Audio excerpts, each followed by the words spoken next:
आखिर क्यों अपनी ही पुत्री सरस्वती की ओर आकर्षित हुए थे ब्रह्मा जी। ब्रह्मा और सरस्वती की कहानी उस समय शुरू होती है जब सृष्टि की रचना हो रही थी। हिंदू धर्म ग्रंथों के मुताबिक सृष्टि की रचना ब्रह्मा जी के द्वारा की गई है और इस ब्रह्मांड के पालनकर्ता के रूप में हम भगवान विष्णु को जानते हैं। साथ ही भगवान शंकर को सृष्टि के संहारक के रूप में जानते हैं। मगर कमाल की बात यह है कि आपने पृथ्वी पर विष्णु और महेश के बहुत सारे मंदिर देखे होंगे, लेकिन आपने कभी भगवान ब्रह्मा का मंदिर नहीं देखा होगा।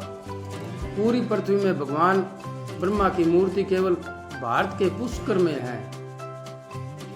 सरस्वती पुराण में भगवान ब्रह्मा और माता सरस्वती के विवाह की बात लिखी हुई है। इस वर्णन के मुताबिक जब भगवान ब्रह्मा सृष्टि का निर्माण कर रहे थे तो सृष्टि को आगे जारी रखने के लिए ज्ञान की आवश्यकता थी। इस वजह से अपने मन से उन्होंने माता सरस्वती का निर्माण किया।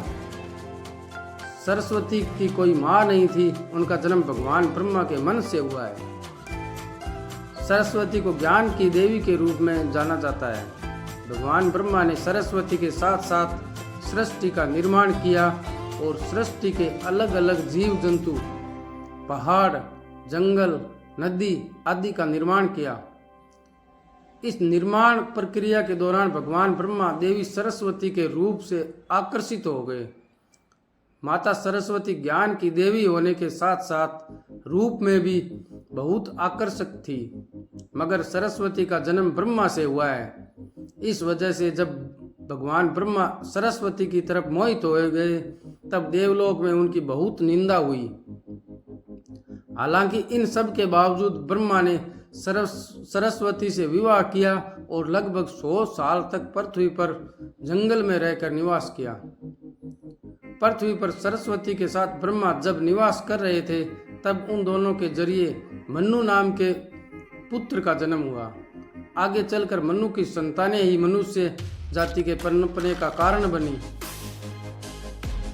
भगवान ब्रह्मा के इस व्यवहार के कारण देवलोक में यह निश्चय किया गया कि भगवान ब्रह्मा की पूजा नहीं की जाएगी। सरस्वती ने ब्रह्मा को श्राप क्यों दिया था? सरस्वती पुराण में बताया गया है कि भगवान ब्रह्मा ने सरस्वती को अपने मन से उत्पन्न किया था और माता सरस्वती की खूबसूरती पर मोहित हो गए थे। जब माता सरस्वती इस बात को समझ गई तब भगवान ब्रह्मा की नज़र से बचने के लिए वह रूप बदलकर धरती पर आ गई। मगर ब्रह्मा जी ने हार नहीं मानी और माता सरस्वती को खोज निकाला।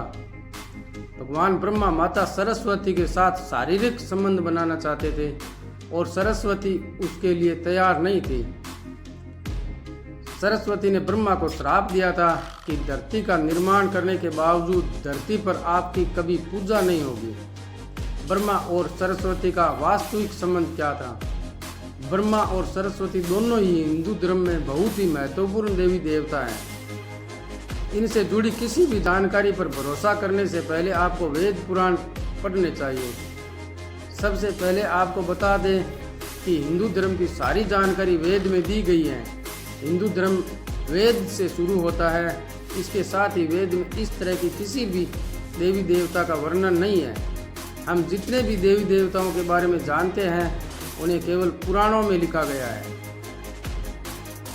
आपको यह भी समझना होगा कि ब्रह्मा और सरस्वती के संबंध को लेकर जो जानकारी दी जाती है उसमें कहा जाता है कि इस जानकारी को सरस्वती पुराण से लिया गया है।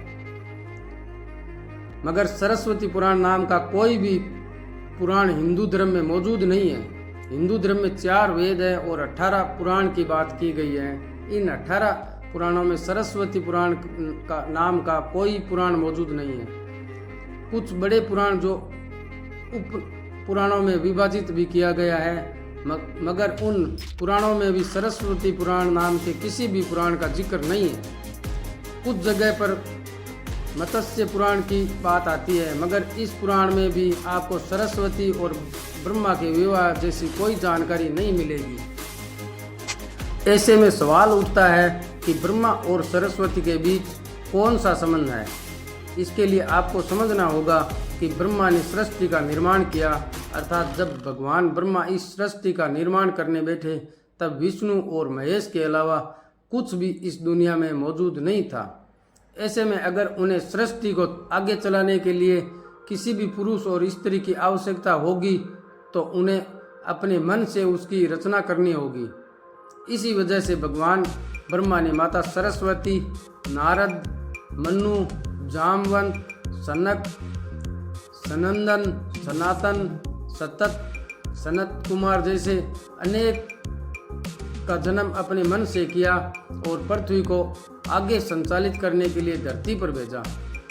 इस पृथ्वी पर ज्ञान के संतुलन को बनाए रखने के लिए उन्होंने माता सरस्वती को अपने साथ रखा और साथ रहने वाली स्त्री को पत्नी का दर्जा दे दिया गया। सरस्वती ब्रह्मा जी की पत्नी है या बेटी? अगर ब्रह्मांड में मौजूद हर चीज की रचना भगवान ब्रह्मा ने की है तो पत्नी या बेटी दोनों की ही रचना भगवान ब्रह्मा के द्वारा ही संभव थी। भगवान ब्रह्मा को अगर किसी के साथ विवाह करना था तो इसके लिए भी उन्हें किसी का निर्माण अपने मन से ही करना पड़ता और उनके मन से उत्पन्न होने के कारण उनका रिश्ता बेटी की तरह भी लगाया जाता है। हालांकि सृष्टि का निर्माण होने के बाद अलग अलग घटनाओं के कारण ब्रह्मा का विवाह 5 बार हुआ था। इस वजह से उनकी कुल 5 पत्नियां थी, जिसमें सरस्वती, सावित्री, गायत्री, श्रद्धा, मेघा थी। ब्रह्मा जी की पूजा क्यों नहीं होती है? इस पृथ्वी पर आपने अक्सर भगवान विष्णु या भगवान शंकर के मंदिर को देखा होगा। आपने कभी भी भगवान ब्रह्मा के मंदिर को नहीं देखा होगा। आपको बता दें कि राजस्थान के पुष्कर में भगवान ब्रह्मा का एक मंदिर है। वह मंदिर 3 झीलों से घिरा हुआ है। प्रचलित कथा के अनुसार सृष्टि का निर्माण करते समय वज्रनाभ नाम के एक राक्षस ने धरती पर खूब उत्पात मचाया था। इस राक्षस ने भगवान ब्रह्मा के साथ दुर्व्यवहार शुरू कर दिया। तब ब्रह्मा जी ने वज्रनाभ का वध कर दिया और इस दौरान उनके कमल के 3 टुकड़े धरती पर आकर गिरे, जिससे बड़े बड़े झील बन गए। आज यह स्थान भारत के पुष्कर नाम के इलाके में है और इन 3 झीलों को ज्येष्ठ, मध्य और कनिष्ठ पुष्कर के नाम से जाना जाता है। इन झीलों के निर्माण के कारण वहां पर एक यज्ञ करवाने का निश्चय किया गया। इस यज्ञ में साक्षात भगवान ब्रह्मा बैठने आए थे, मगर एक यज्ञ या पूजा पाठ में पति को पत्नी के साथ बैठना होता है। उस समय भगवान ब्रह्मा की पत्नी सावित्री थी, मगर उन्हें आने में काफ़ी विलंब हो रहा था। बहुत देर इंतजार करने के बाद पूजा का मुहूर्त खत्म होने से बचाने के लिए भगवान विष्णु ने एक सुझाव रखा कि ब्रह्मा जी की शादी इसी पूजा के दौरान कर दी जाए। इस विचार पर सहमति दिखाते हुए नारद मुनि ने गायत्री नाम की एक स्थानीय लड़की को भगवान ब्रह्मा के साथ विवाह करने के लिए मना लिया। जब इन दोनों का विवाह हुआ और यज्ञ में भगवान ब्रह्मा गायत्री के साथ बैठकर पूजा को संपन्न किया, तभी वहां माता सावित्री आ गई और वह पूरी गतिविधि पर खूब क्रोधित हुई। उन्होंने इस क्रोध में आकर भगवान ब्रह्मा को श्राप दिया कि धरती पर उनकी कभी पूजा नहीं की जाएगी। इसके बाद उन्होंने नारद को शादी के लिए लड़की खोज कर लाने के कारण श्राप दिया कि नारद आजीवन कुंवारे रहेंगे। जब माता सावित्री को पता चला कि यह विचार भगवान विष्णु ने प्रकट किया था तो उनके श्राप से वह भी बच नहीं पाए। माता सावित्री ने भगवान विष्णु को श्राप दिया कि वह अपनी पत्नी के वियोग में तड़पेंगे। इसी श्राप के कारण राम अवतार में भगवान विष्णु को माता सीता से बिछड़ने का दुख भोगना पड़ा था।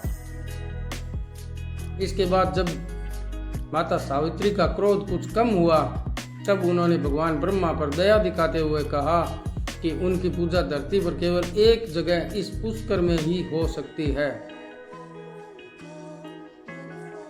इसके बाद भगवान ब्रह्मा के इस व्यवहार से आहत होकर वह पुष्कर के समीप रत्नागिरी नाम के पहाड़ पर चली गई और हमेशा के लिए तपस्या में लीन हो गई। आज भी रत्नागिरी पहाड़ पर माता सावित्री का मंदिर है और उसके ठीक नीचे 3 जिलों के बीच बसा उस पर का ब्रह्मा मंदिर मौजूद है। इतिहासकारों के मुताबिक आचार्य शंकराचार्य ने सन 711 में यहाँ भगवान ब्रह्मा की मूर्ति की स्थापना की थी। इससे पहले यहाँ बिना मूर्ति की पूजा होती थी। दोस्तों, यह कहानी आपको कैसी लगी कृपया कमेंट करके ज़रूर बताएं और ऐसे ही और बहुत सारी कहानियों को सुनने के लिए इस चैनल को सब्सक्राइब जरूर करें। धन्यवाद।